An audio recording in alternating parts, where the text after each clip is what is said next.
Hi Vichavadi, welcome back to the channel Shipra Mishra. This is Shipra Mishra and I hope you guys are doing fine. So आज के इस video के अंदर हम लोग ये देखने वाले हैं कि अभी हमारे पास जितना भी टाइम बचा है बोर्ड एग्जाम्स में, उस टाइम में क्या हम लोग इंग्लिश लिटरेचर को, चैप्टर्स को इस तरीके से तैयार कर सकते हैं कि उसमें से कुछ भी पूछा जाए और हम उसे आंसर कर पाएं।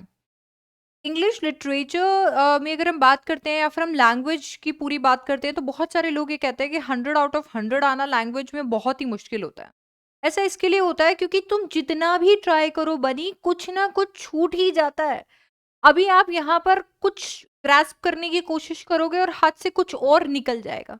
तो इसके लिए कैसे हम इंग्लिश लिटरेचर की प्रेपरेशन करें कि हम 100% स्कोर कर सकें, और खास करके चेंज्ड पैटर्न में, जहाँ पे आपको एक्सट्रैक्ट बेस्ड एमसीक्यूज और वन मार्कर्स भी पूछे जा रहे हैं जो कि स्टेटमेंट से उठ के आ रहे हैं, and at the same time आपको theme based, series of event based, story based, different different तरीके के क्वेश्चंस पूछे जा रहे हैं। इन एडिशन टू दैट आपसे पैरेलल क्वेश्चंस भी पूछे जा रहे हैं, तो आपको हर एक चीज की नॉलेज होनी जरूरी है। अब यार यहाँ पर वैसे तो मैं बहुत बार बता चुकी हूँ कि इंग्लिश लिटरेचर को कैसे पढ़ना है, कि आपको कौन कौन सी चीजें हर एक चैप्टर में तैयार करनी है। आज मैं उसके बारे में बात नहीं करने वाली हूँ। आज मैं जिस चीज के बारे में बात कर रही हूँ वो ये है कि आखिरकार इंग्लिश लिटरेचर को, चैप्टर को, एनसीईआरटी को जब हम रीड करते हैं तो उसे मैं सबसे बेस्ट तरीके से कैसे रीड कर सकती हूँ कि मैं एनसीईआरटी बुक से मोस्ट निकाल पाऊँ, है ना। अभी हमारे पास ये टाइम नहीं है कि मैं आज आपको कह दूं कि चलो बच्चों जाओ फटाफट से जाकर और एक एनसीईआरटी की रीड लगा के आ जाओ, एंड देन उसके बाद में अगले महीने फिर करेंगे नहीं।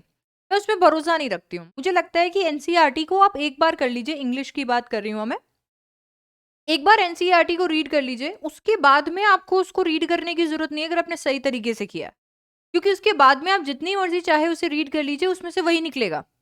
आप हर बार रीड करके कुछ नया नहीं प्राप्त कर लेंगे उसमें से।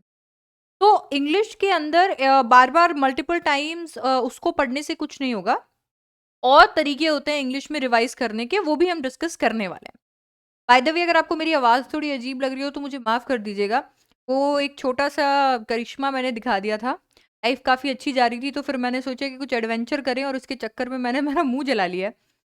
तो वो थोड़े छाले वाले हो रखे हैं। एनीवे, तो अभी इसके लिए हम लोग आज ये देखने वाले हैं कि आखिरकार हम लोग कैसे इंग्लिश लिटरेचर के चैप्टर्स को एनसीईआरटी से पढ़ें और उनमें से सबसे ज़्यादा प्राप्त करें। आज मैं आपको गोल्डन टिप देने वाली हूँ, एक ऐसी टिप देने वाली हूँ जो मैंने भी अप्लाई की अपने जीवन में। ठीक है, मैंने, अगर मैं आपको सच बताऊं तो आपकी इंग्लिश लिटरेचर की जो किताबें हैं वो तब छुई थी जब मैं 12th में थी या 10th में थी। उसके बाद में मैंने उसे वापस कभी नहीं छुआ है। मैं किताब से पढ़ाने में भरोसा भी नहीं करती हूँ, और मेरे को ज़्यादा मज़ा तब आता है जब मैं खुद अपने आप रिवाइज करती हूँ और आपको भी कराती हूँ, और कोशिश करती हूँ कि अपने ऊपर ये प्रेशर डालूं कि कुछ भी छूटे ना। लिटरेचर है तो इसमें रट्टा मारने की ज़रूरत नहीं है, इंटरप्रिटेशन का खेल है सारा। अब मैंने कैसे कोई एक चीज़ जो इतने सालों पहले पढ़ी है उसे 10 साल तक पढ़ाया है, वो मैं आज आपके साथ शेयर करने वाली हूँ कि कैसे सिर्फ एक बार जो मैंने एनसीईआरटी शायद अपने बोर्ड के टाइम पर पढ़ी थी वो मैं आज तक चलाए जा रही हूँ, वो कैसे यहाँ पर है। तो चलो फिर इसी बात पे फटाफट से शुरू करते हैं। सिंप्लीफाई कर डालते हैं इंग्लिश लिटरेचर की एनसीईआरटी को। कुछ स्टेप्स हैं जो कि आपको यहाँ पर ध्यान रखने पड़ेंगे। यार, आप जब किताब खोल रहे हो तो सबसे पहले आप ये देखो कि आप चैप्टर को रफली एक बार चेक कर लो। मैं तो जब कोई बुक भी स्टार्ट करती हूँ तो पहले उसके नंबर्स, उसके पेजेस देखना पसंद करती हूँ कि ये कितनी बड़ी है। अब इसके अंदर ना दो चीजें हो सकती है। पहली चीज तो ये कि आपका एकदम ऐसे अंदर से ऐसा हो सकता है मेरे को नहीं पढ़ना, क्योंकि अगर मैंने ये पढ़ लिया तो फिर बस अभी हो गया, बहुत बड़ा है, ये बहुत बड़ा चैप्टर है, बहुत बड़ा पोअम है, हो सकता है। तो एक तो ये होगा, बट ये उन लोगों के लिए जो नहीं पढ़ना चाहते, जो फाइनली एंड में समरियां देखेंगे, बात खत्म। अगर आप 100 आउट ऑफ 100 वाली कैटेगरी में हो तो आपको इससे सीख लेनी है। आपको ये देखना है कि आखिरकार कितने पेजेस में चैप्टर या पोअम जो है वो डिवाइडेड है, ताकि से आप उसके अकॉर्डिंग अपने आप को प्रिपेयर कर सको। क्या होता है, आप जब पहले पेज से पढ़ना शुरू करते हो और अगर कोई चैप्टर बड़ा होता है, आप दूसरे पेज पे आए हो, तीसरे पेज पे आए हो, चौथे पेज पे आने के बाद में आप उस पर इंटरेस्ट लूज करने लग जाते हो, कितना बड़ा है रे यार ये चैप्टर, ये खत्म क्यों नहीं हो रहा। तो इसके लिए पहले ही वो चीज़ को जाँच लेना, जान लेना जिसके अंदर आप जाने वाले हो कि यार ठीक है ये खाई है और इसमें मैं कूदने वाला हूँ, उसकी गहराई पहले देख लेना। उससे काफ़ी ज़्यादा अंदाज़ा लग जाता है, आप स्ट्रैटेजी बना पाते हो, ना तो आपको कूदना है, ना गहराई देखनी है बाय द वे। एनीवे तो आप एक बार रफली एक बार चेक कर लीजिए तो थोड़ा अंदाज़ा चैप्टर का लग जाएगा, कितना बड़ा चैप्टर है, कितना छोटा चैप्टर है, उसके अकॉर्डिंग आप अपने माइंड को प्रिपेयर कर पाएँगे। दूसरी और बहुत इंपॉर्टेंट चीज है कि आपको चैप्टर आराम से बोल बोल के पढ़ना है। आप चैप्टर को बोल बोल के इसके लिए पढ़िए क्योंकि सबसे पहली बात ये ऑलमोस्ट बहुत सारे बच्चों के लिए आखिरी साल होगा जब वो इंग्लिश लिटरेचर पढ़ेंगे, है ना? लिटरेचर की हम बात कर रहे हैं। तो बहुत सारे ऐसे लोग हैं जो आगे चल के इंग्लिश लिटरेचर को परस्यू नहीं करेंगे। तो ये आपका ऑलमोस्ट एक लास्ट गोल्डन अपॉर्चुनिटी है जहां पर आप नई चीजें सीख सकते हैं, नए प्रोनाउंसिएशन सीख सकते हैं और बिल्कुल सुधार कर सकते हैं अपनी इंग्लिश के अंदर, है ना? इसके साथ साथ में इंग्लिश एक लैंग्वेज है, तो इसके अंदर क्या होता है कि आप फिजिकली कुछ काम नहीं कर रहे होते। जैसे कोई अगर हम न्यूमेरिकल सब्जेक्ट देखते हैं, प्रैक्टिकल सब्जेक्ट देखते हैं, तो आपका दिमाग के साथ साथ हाथ चल रहा होता है और इसकी वजह से आप सो नहीं पाते। आपने मैच उठा लिए, अब आपका आप कह रहे हैं मेरा हाथ पैर मेरे में ऐसे हो गया कि कब खत्म होगी, क्योंकि आप उसके अंदर पूरी तरीके से इन्वॉल्व हो। इंग्लिश में क्या होता है, आप बुक खोलते हो एंड देन आप रीड करते हो, द नेक्स्ट थिंग कि इंस्टाग्राम पे कोई नोटिफिकेशन आ रही है, आप गोवा की ट्रिपें बना रहे हो, आपने अपने आप को नेक्स्ट प्राइम मिनिस्टर देख लिया है। तो काफी सारी चीजें होने लग जाती है क्योंकि आपका माइंड बहुत डिवाइडेड है, बॉडी कोई काम नहीं कर रही। तो बहुत अच्छा होगा अगर आप जब चैप्टर को पढ़ें तो थोड़ा लाउड पढ़ें, इससे डिस्ट्रैक्शन कम हो जाएंगे। अब आपको यहाँ पर सिर्फ और सिर्फ एकदम से खोल के और जोर जोर से भेंटों की तरह गाना नहीं शुरू कर देना है चैप्टर को, है ना? आप इसे लाउड इसके लिए पढ़ रहे हैं ताकि आपको और कई किसी तरीके की डिस्ट्रैक्शन ना हो। बट इसको पढ़ते टाइम पे सिर्फ पढ़ के रखने से आपके 100 मार्क्स नहीं आने वाले हैं। आपको उसको अपने आप को प्रॉमिस करना है कि जब मैं रीड करूंगी तो मैं 3 चीजों का ख्याल रखूंगी। अगर आप ये 3 चीजों का ख्याल रख रहे हो तो ये पहली और आखिरी बार है जो आपको एनसीईआरटी पढ़ने की जरूरत पड़ेगी। इसके बाद में आप मुझे पढ़ा दोगे।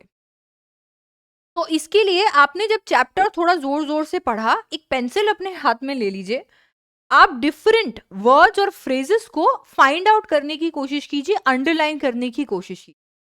वो कहते हैं ना कि जब आपका देखने का नजरिया बदलता है तो चीजें बदलने लग जाती। वो नजरिया ही बदला है बस मैंने यहाँ पे। मैं आपको ये नहीं कह रही हूँ कि आपको डिफिकल्ट वर्ड्स फाइंड आउट करने हैं, क्योंकि जब मैंने कह दिया डिफिकल्ट वर्ड्स फाइंड आउट करने, माइंड कहेगा ओ बहुत डिफिकल्ट है, क्या लिख दिया ये।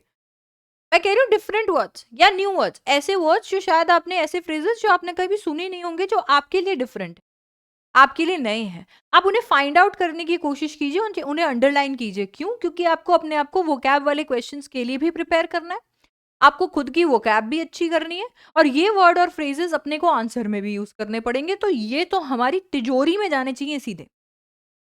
दूसरी चीज, जब मैं रीड कर रही हूं तो मुझे ये देखना है चेंज ऑफ इवेंट्स कब हो रहे हैं। हर चैप्टर के अंदर या तो एक स्टोरी लाइन है जहां से कोई कैरेक्टर जो है वो शुरू हुआ है and then over a period of time वो कुछ कुछ काम करे जा रहा है, या फिर चैप्टर में फैक्ट्स हैं बट वो एक के बाद डिस्कशन करे जा रहे हैं। तो आपको चेंज ऑफ इवेंट्स अंडरस्टैंड करना बहुत जरूरी है। ये अंडरस्टैंड करना बहुत जरूरी है कि कब चैप्टर, जैसे कि पोएट्स एंड पैनकेक्स जो कि क्लास 12th का चैप्टर है, उसमें मेकअप ब्रांड की बात की जा रही है, कब वो एकदम से मेकअप डिपार्टमेंट पे आ गए हैं और कब उन्होंने टॉपिक ऑफिस बॉय पे चेंज कर दिया है। जब आप इतना ज्यादा सोचने लगेंगे, जब आपको ये सीरीज ऑफ इवेंट्स पता चलने लग जाएंगे, आप उस चैप्टर को ग्रास्प करने लगे। इसके बाद में आपको अपने आप को 1 मार्कर्स के लिए भी तैयार करना है। बहुत सारे लोगों को लगता है कि एक्सट्रैक्ट दिया होगा, 1 नंबर का ही तो क्वेश्चन है, 20 वर्ड लिखने हैं, लिख देंगे। नहीं, ये 1 मार्कर्स बहुत रुलाने वाले होंगे क्योंकि इसमें सीधा स्टेटमेंट आएगी। आपको एक्सट्रैक्ट में कुछ नहीं मिलेगा, वो स्टेटमेंट समझानी रहेगी। तो अगर आपने ही नहीं समझी, आपको खुद को उसका इंटरप्रिटेशन नहीं आता, तो कुछ नहीं हो सकता। तो कोई डायलॉग, कोई स्टेटमेंट जो आपको थोड़ी डिफरेंट लगती हो, उसे भी अंडरलाइन आपको बिल्कुल करना है, क्योंकि आपके काम आने वाली है वो आगे। अंडरलाइन और अंडरलाइन। एनीवे, अब इसके बाद में जो आपको करना है वो है आपको एक जर्नल बना लेना है, एक नोटबुक बना लीजिए। मुझे पता है बहुत सारे लोग यहाँ पर कह रहे हैं इंग्लिश में कौन नोटबुक बनाता है। अब मैंने पूरा का पूरा 12th निकाल दिया फिजिक्स की नोटबुक के पीछे इंग्लिश का काम कर कर। पर देखो मेरी बात सुनो, हम यहाँ पे 100 में से 100 लाने वाले हैं, इसके लिए लाना चाहते हैं ताकि से एक तो जहाँ-जहाँ बेस्ट 4 काउंट होता है उसमें इंग्लिश कंपल्सरीली काउंट होता है, तो वो मज़े से हमारा बढ़िया हो जाए। दूसरा थोड़ी बहुत कसर जो दूसरे चैप्टर्स में, दूसरे सब्जेक्ट्स में रह रही है, वो ये कंप्लीट कर दे परसेंटेज अच्छी लाने में। और तीसरा सीयूईटी जैसे एंट्रेंस एग्ज़ाम के अंदर जो भी यहाँ पर हमने अगर कुछ सीखा है, तो वो हमारे काम आ जाए। अब ये जो जर्नल है, ये जर्नल हम क्यों बना रहे हैं? जर्नल लाने के एक रजिस्टर है, आपने एक रजिस्टर ले लेना है, कोई पुराना रजिस्टर हो तो बस वो भी ले लो, कोई दिक्कत नहीं है। आपने उसमें अपनी लिटरेचर की वोकैब्युलरी लिखनी है। आप जितने भी वर्ड्स अंडरलाइन करते हो, उसे साथ के साथ में रीड करने के साथ-साथ नहीं, आपने ऑलरेडी उसे अंडरलाइन करके रख लिया। अब वो सारे के सारे लिटरेचर के जो वर्ड्स हैं, डिफरेंट वर्ड्स हैं, उन्हें एक तरफ और उनके मीनिंग्स को एक तरफ आप लिख सकते हो। जब आप उन्हें गूगल करेंगे तो आप उनका प्रोनंसिएशन भी देखेंगे। 4 शब्द और भी हो सकता है कि आप सीखेंगे, ये आपकी लिटरेचर की वोकैब्युलरी जो आपके काम आएगी। एक प्रो टिप यहाँ पर देना चाहूँगी कि जब आप किसी एंट्रेंस एग्ज़ाम में बैठते हैं, सिर्फ सीयूईटी ही नहीं, कोई भी एंट्रेंस एग्ज़ाम में बैठते हैं, ख़ास करके आप जो कि स्कूल गोइंग है, अगर आपके लिए कोई एंट्रेंस एग्ज़ाम होगा तो वो कोई भी जो भी ऑर्गेनाइज़ेशन उसे कंडक्ट कराएगी, वो एकदम नेक्स्ट लेवल की वोकैब्युलरी नहीं देगी। वो वही वोकैब्युलरी देगी जो जनरल है, जो वो एक्सपेक्ट करते हैं कि आपने 13 सालों में सीखी होगी। ये जो वोकैब्युलरी की आप यहाँ पर ये जो वर्ड आप जो है उसकी लिस्ट बना रहे हैं, ये आपके हर एंट्रेंस एग्ज़ाम में काम आएगा। इसके साथ-साथ में इनको आप यूज़ कर पाएँगे अपने आंसर्स के अंदर भी, और चैप्टर भी बिलीव कीजिए बहुत ही आसान हो जाएगा। सबसे ज़्यादा इम्पोर्टेंट और मेरी गोल्डन टिप जिसकी मदद से मैंने इतने सालों तक चैप्टर्स को अपने दिमाग के अंदर ज़िंदा रख रखा है, वो है सीरीज़ ऑफ इवेंट। ये बहुत इंपॉर्टेंट है, मैं इसे अभी एक्सप्लेन करती हूँ। बट इसके साथ-साथ में आपने जो इम्पोर्टेंट स्टेटमेंट्स अंडरलाइन की हैं, उन्हें भी प्लीज़ यहाँ पर लिख के रख लीजिए, क्योंकि उनमें से very short answer type questions आने के चांसेस सबसे ज़्यादा हैं। अब जब आप ये सब कर चुके हैं, तो लास्ट है आपको एक हैबिट डेवलप करनी है। अभी तक आपने इंग्लिश पे ध्यान नहीं दिया है और अब सब कुछ एकदम से आपके ऊपर आ पड़ा है। एक तरफ एंट्रेंस एग्जाम है, एक तरफ बोर्ड्स है, और बोर्ड्स में भी एक ऐसा सब्जेक्ट जैसे कि इंग्लिश जिस पे हमने पूरा कुछ खास ख्याल दिया नहीं। तो अब आपको इसके ऊपर अच्छे से ध्यान देना पड़ेगा, पर इतना ज़्यादा भी ध्यान देने की ज़रूरत नहीं है कि दिन-रात आप सिर्फ इंग्लिश ही पढ़ रहे हो। अगर आप थोड़ा बहुत भी आधा घंटा भी दिन का निकाल लो और वीकली थोड़ा-सा ध्यान दे दो, तो भी आप इंग्लिश को बहुत अच्छे से इम्प्रूव कर सकते हो और बहुत अच्छा स्कोर कर सकते हो अभी भी। तो अभी अगर आप देखते हो तो आप एक हैबिट यहाँ पर डेवलप कर सकते हो। सबसे पहला, जो इतनी मेहनत से आपने जर्नल बनाई है, उसे वीकली सिर्फ रीड कर लो। जैसे दूसरों के कमेंट्स पढ़ते हो, वो भी दूसरों की पोस्ट पे, ना वो आपकी पोस्ट होती है, ना वो आपका कमेंट होता है, और खुश हो रहे होते हो, एग्जैक्टली वैसे ही उसी खुशी के साथ आपको वो जर्नल भी रीड कर लेनी है। वीक के वीक इसे रीड कीजिए, ज्यादा रोज रोज इसे रीड करने की जरूरत है नहीं। जब आप चैप्टर्स की सीरीज ऑफ इवेंट्स पे आते हैं, जैसे फॉर एग्जाम्पल मैं क्लास 12th का एग्जाम्पल यहाँ दूंगी। मैंने इंडिगो चैप्टर का ऑलरेडी सीरीज ऑफ इवेंट्स बना लिया। कैसे बनाते हैं मैं भी आपको समझाने वाली हूँ। अगर मैंने ऑलरेडी इंडिगो चैप्टर का सीरीज ऑफ इवेंट्स बना लिया, मैंने जैसे ही इंडिगो चैप्टर को रिवाइज करने का सोचा, मैंने उसके सीरीज ऑफ इवेंट्स खोली। अब वहां पे मेरे सामने एक के बाद सारी चीजें हुई हुई है, सारी चीजें लिखी हुई है। वहां मुझे बताया गया है कि लुई फिशर जो है वो गांधी जी से कब मिले थे। उसके बाद में मुझे बताया गया है कि वो कहाँ उनसे मिले थे। गांधी जी बताते हैं कि उन्होंने डिसाइड किया था कि वो किस तरीके से ब्रिटिशर्स को यहाँ से निकालेंगे, और फिर डायरेक्टली गांधी जी बात करते हैं लखनऊ की कॉन्फ्रेंस के बारे में। फिर जैसे-जैसे वो कॉन्फ्रेंस के बारे में बात करते हैं, पूरा का पूरा जो ध्यान है वो राजकुमार शुक्ला की तरफ डाइवर्ट हो जाता है। ग्रेजुअली वो फाइनली उसके साथ में घूमने लग जाते हैं, उनकी टेनासिटी से बहुत ही इम्प्रेस हो जाते हैं, और पूरा का पूरा चैप्टर जो है वो कैलकाटा में आ जाता है। तो ये जिस तरीके से चैप्टर फ्लो कर रहा है, इसी को हम सीरीज ऑफ इवेंट बोलते हैं। अगर मैंने ये सीरीज ऑफ इवेंट जो है वो नोट डाउन करके रख लिए, तो जब मैं उन्हें खोल के देखूंगी अपने सामने, तो मेरे पास ट्रिगर वर्ड्स मेरे लिखे हुए। मुझे याद है कि सबसे पहले लुई फिशर गांधी जी से कहाँ मिले थे। फिर मुझे दूसरे इवेंट से याद आ रहा है कि गांधी जी ने अब उन्हें बताया था कि उन्होंने कैसे डिसाइड किया कि ब्रिटिश उन्हें उनके देश के अंदर ऑर्डर नहीं कर सकते, उन्हें निकालना होगा। फिर तीसरा, मुझे उन्होंने बताया कि वो लखनऊ की एक एनुअल कन्वेंशन में गए हुए थे। तो ये सारी की सारी चीज़ें जो है वो आप रिकॉल करने की कोशिश कीजिए। Series of events trigger words के जैसे काम करते हैं, और ये जो ट्रिगर वर्ड्स हैं, इन ट्रिगर वर्ड्स से आपको पूरा चैप्टर जो है वो याद आ जाता है। अगर आपको ये बहुत ज़्यादा लगता है, आपको ऐसा लगता है कि नहीं मैम मेरे से हर चैप्टर का नहीं होगा, तो आप इसे जो चैप्टर्स जो आपको सबसे ज़्यादा डराते हैं उसके लिए ट्राई करके देखिए। अगर वो चैप्टर आपको इसकी मदद से याद हो जाते हैं, जैसे मैं अभी बताऊँगी, तो फिर ये हर चैप्टर में कर लीजिए, ये ज़्यादा टाइम नहीं खाते।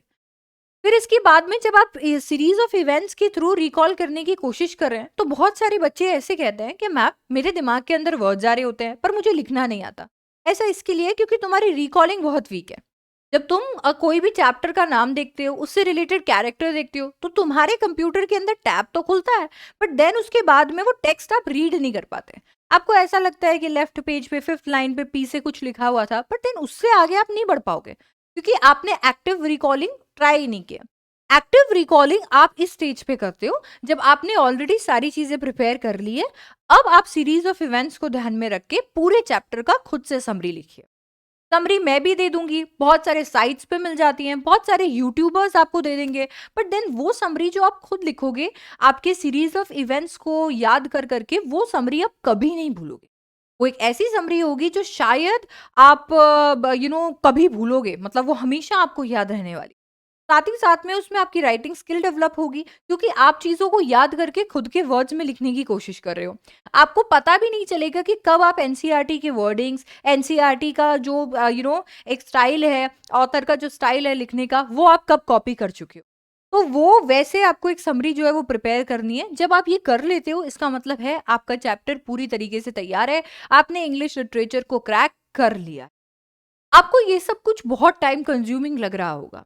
टाइम कंज्यूमिंग तो होगा ही अगर आपने एनसीईआरटी अभी तक खोल कर नहीं देखी है। पर अगर आप अभी भी शुरू करते हो तो आपके पास में जितने भी चैप्टर है, चाहे हम 8 चैप्टर ले लेते हैं हमारे फ्लेमिंगो के, क्लास 12th की मैं बात कर रही हूँ। अगर मैं 6 चैप्टर विस्तास के ले लेती हूँ, 14 चैप्टर्स ये हैं और कुल मिला के 5 आपकी पोएम्स है जिनके अंदर इतना सब तामझाम करने का ज़्यादा ज़रूरत भी नहीं है। 19 टॉपिक्स आपके पास है। अगर एक-एक दिन रोज़ अगर 1 से 2 घंटा भी आप चैप्टर्स को लेकर बैठते हैं, तो 19 डेज़ के अंदर आप इंग्लिश की जर्नल फुल्ली फ्लेजेड तरीके से प्रिपेयर कर लेंगे। अभी प्रिपेयर करके रखिए और उसके बाद में अगर मार्च तक, फरवरी तक उसे रिवाइज़ करते रहते हैं, तो आपको किसी की भी ज़रूरत नहीं है, आपको मेरी भी ज़रूरत नहीं। तो मेरे ख्याल से ये बहुत ही ज़्यादा काम आने वाला है। इसके साथ-साथ अगर आपको ऐसा लगता है कि आपके अंदर वो डेडिकेशन नहीं आता, मोटिवेशन नहीं आता, तो जब-जब मैं जो-जो चैप्टर्स को इस चैनल के ऊपर रिवाइज़ कराती रहूँगी, उस-उस दिन आप वो चैप्टर पिक कर लीजिएगा। हम लोग टाइम टेबल पहले डिस्कस कर लेंगे। इससे ये होगा कि आप उसी दिन उस चैप्टर को कर लोगे, वीडियो चलाना और एनसीईआरटी रीड करना, आसान हो जाएगा। है ना? ऑल्सो मेरे पास प्री रिकॉर्डेड वीडियोज़ भी हैं, तो पुराने चैप्टर्स के pre recorded line by line NCERT वाले वीडियोज़ भी देख सकते हो। मैंने कोशिश की है कि उसमें कुछ भी ना छूटे। अब चलिए इसी बात पे आपको बताती हूँ कि सीरीज़ ऑफ इवेंट कैसे बनाते हैं।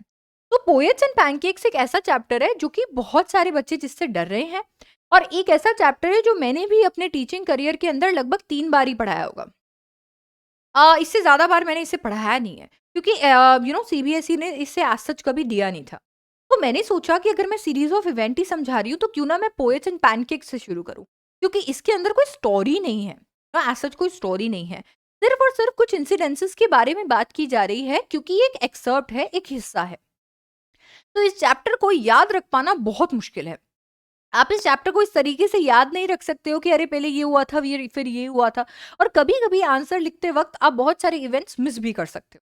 तो मैंने इसके लिए आपका एक पूरा 32 पॉइंट्स का सीरीज़ ऑफ इवेंट्स जो है वो तैयार किया है।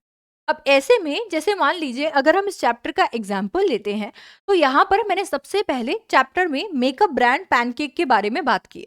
तो मैंने सबसे पहले लिख लिया मेकअप ब्रांड पैनकेक। जब मैं चैप्टर रिवाइज कर रही हूँ तो मेरे दिमाग में चल रहा है कि पैनकेक एक मेकअप ब्रांड था। ये मेकअप ब्रांड बहुत अच्छे-अच्छे हीरोइन्स जो थे वो यूज़ किया करते थे, बहुत सारे एक्ट्रेसेस जो थे वो यूज़ करते थे। एट द सेम टाइम ये एक एरा को बिलोंग करता था क्योंकि वैजंती माला जी ने ज़रूर इसे यूज़ किया होगा, बट रति अग्निहोत्री ने हो सकता है कि इसे यूज़ नहीं किया होगा। और ये जो मेकअप ब्रांड है, ये बहुत ही ज़्यादा फेमस था जेमिनी स्टूडियोज़ में। तो मुझे पता है कि चलो यहाँ तक मैं सिर्फ एक मेकअप ब्रांड पैनकेक की बात कर रही हूँ। इसके बाद में जब हम लोग का पूरा चैप्टर जो है वो एक अलग शिफ्ट पे आ जाता है कि ठीक है मेकअप ब्रांड के बारे में बात कर ली, तो क्यों ना जेमिनी स्टूडियोज के मेकअप डिपार्टमेंट के बारे में बात की जाए। वो कहाँ पर सिचुएटेड था, ठीक है। अब इसके बाद में जब मैंने वो बात की, मैंने मेकअप रूम की बात की कि कैसा वो मेकअप रूम दिख रहा था, एकदम सैलून जैसा, इधर से लाइट उधर से लाइट, हर जगह से लाइट आ रही थी, कोने कोने पर मिरर्स लगे हुए थे। तो काफी आसान हो जाता है रिकॉल करना चाहे फिर मैं gang of nationality integrated makeup man की बात करूँ कि कैसे पहले वो एक बंगाली हेड करते थे, फिर एक महाराष्ट्रियन वहाँ पर आ गए, फिर उनके सेक्रेटरी, फिर एक और मेकअप मैन, एक और करके ऐसा लग रहा था कि पूरा का पूरा नेशन वही इंटीग्रेट हो गया। ऑल इंडिया रेडियो और दूरदर्शन भी बाद में आया होगा इंटीग्रेशन के लिए। सबसे पहले तो pancake makeup department of Gemini studio ने देश को इंटीग्रेट कर दिया था। ये सारी की सारी बातें आप जैसे ही ये ट्रिगर देखते हो आपको याद आने लग जाती, आपको याद आ जाता है कि इससे रिलेटेड आपने क्या पढ़ा था, क्योंकि आपने इसे खुद लिखा है तो नेचुरली आपने जब रीड किया था तो आपको वो एकदम से फ्लैशेस आने लग जाते हैं जब आप उसे रीड कर रहे थे। जैसे जब मैंने इसे रीड करके बनाया था मुझे भी वो फ्लैशेस आ रहे थे। तो इससे ये चैप्टर जो है वो बहुत ही ज़्यादा आसान हो गया। अब ये चैप्टर मेरे लिए आसान हो गया क्योंकि अब मैं इसकी मदद से चैप्टर को कुछ हिस्सों में बाँट पा रही हूँ। चैप्टर काफ़ी बड़ा था, चैप्टर में बहुत चीज़ों के बारे में बात हुई है, इसके लिए इवेंट्स भी बहुत ज़्यादा है। Over a period of time in events को ही मेरे को याद करना रहेगा, चैप्टर मुझे इन इवेंट्स की मदद से ईज़िली याद हो जाएगा। ये होता है सीरीज़ ऑफ इवेंट्स जिसकी मदद से आप किसी भी स्टोरी को ज़्यादा समय तक याद कर सकते हो। आपको सिर्फ और सिर्फ उसकी सीक्वेंस याद होनी चाहिए और वो सीक्वेंस भी आपको ऐसे नंबर 1 नंबर 2 करके याद करने की ज़रूरत नहीं है। आप जैसे इसको वन्स, ट्वाइस जब भी आप इसे रिवाइज़ करने की कोशिश करते हो, थोड़े टाइम के अंदर ये आपके दिमाग में ऐसे फिट हो जाता है कि आपको याद आ जाता है कि ठीक है, मेकअप ब्रांड के बाद में सीधा जो है चैप्टर किसके बारे में बात कर रहा है? मेकअप डिपार्टमेंट के बाद। वो एकदम से मेकअप रूम में गया, फिर मेकअप रूम से सारे के सारे जो इंटीग्रेशन वहाँ पर दिखाया हुआ था, डिफरेंट डिफरेंट जगह से या नेशनैलिटी से सारे के सारे लोग वहाँ पर मौजूद थे, उसके बारे में बात की जाए। तो दैट दिस इज़ हाउ आप चैप्टर को ज़्यादा समय तक याद रख पाओगे और आप कोई भी पॉइंट जो है वो अपने एग्ज़ाम के अंदर भूलोगे नहीं। इंग्लिश लिटरेचर को पढ़ने का ये सबसे सही तरीका है। इस वीडियो को कोई भी देख सकता है जिनके बोर्ड्स अभी आ रहे हैं, जो कि अगले साल 12th में आने वाले हैं और अभी से प्रिपेयर करना शुरू कर रहे हैं। आपको इसके ऊपर इतना ज़्यादा ऐसे अपने आप को इतना ज़्यादा स्ट्रेस करने की ज़रूरत नहीं है कि ये करना है, वो करना है। आई थिंक जैसे आप रीड करोगे और ये लिखोगे it will become pretty easy. इसके साथ-साथ में ये 32 पॉइंट्स का जो मैंने सीरीज़ ऑफ इवेंट्स आपको बताया है, ये लिखने के लिए मेरे को आपको देना था। एट द सेम टाइम मैंने सोचा लगे हाथ मैं भी चैप्टर अच्छे से रीड कर लेती हूँ और ये सारी सीरीज़ ऑफ इवेंट्स आपके लिए बना देती हूँ। तो फिर मैंने इसको लगभग आप देख लीजिए 12 टू 15 मिनट्स के अंदर प्रिपेयर कर लिया था। तो लगभग 12 टू 15 मिनट्स लगे मुझे बुक को एकदम से रीड करने के लिए, बुक से चैप्टर को रीड करने के लिए और इसे प्रिपेयर करने। हाउएवर ये जो मैंने प्रिपेयर किया है ये मैं आपको दे देती हूँ। आप पोएट्स एंड पैनकेक्स का सीरीज ऑफ इवेंट्स मेरी तरफ से रख लीजिए, जो कि आपको मिल जाएगा मेरे टेलीग्राम चैनल पे जिसका नाम है लर्न विद शिप्रा। उसका लिंक मैं आपको डिस्क्रिप्शन बॉक्स में दे दूंगी। और अगर आपको ऐसा लग रहा है कि मैम आपने बहुत कुछ बता दिया और ये सीरीज ऑफ इवेंट्स ना मुझसे नहीं होगा, ये वोकैबुलरी ना मुझसे नहीं होगी, ये सब कुछ मुझसे नहीं होगा, आप सब कुछ करा दो ना चैनल पे, तो चैनल को सब्सक्राइब जरूर कर देना और बिल्कुल कमेंट करके बता देना कि मैम मैं आलसी हूँ, आप ही को सब कराना पड़ेगा। और मैं फिर एकदम से मोटिवेटेड फील करके और जल्द से जल्द आपको ये सारी की सारी चीज़ें इसी चैनल पे प्रोवाइड करवा दूंगी। तो चैनल को सब्सक्राइब करना मत भूलना, वीडियो को लाइक करना मत भूलना, कमेंट तो करना ही है अगर आप चाहते हो ये सब मैं करा दूँ, और इसे शेयर करना मत भूलना अपने आलसी फ्रेंड्स के साथ। That's pretty much it for this video. I think मैंने मन की कुछ ज़्यादा ही बातें कर ली। एनीवे सो मैं आपसे मिलने वाली हूँ नेक्स्ट वीडियो के अंदर। डिस्क्रिप्शन बॉक्स चेक कर लेना। बाय बाय, टेक केयर, सी, sayonara।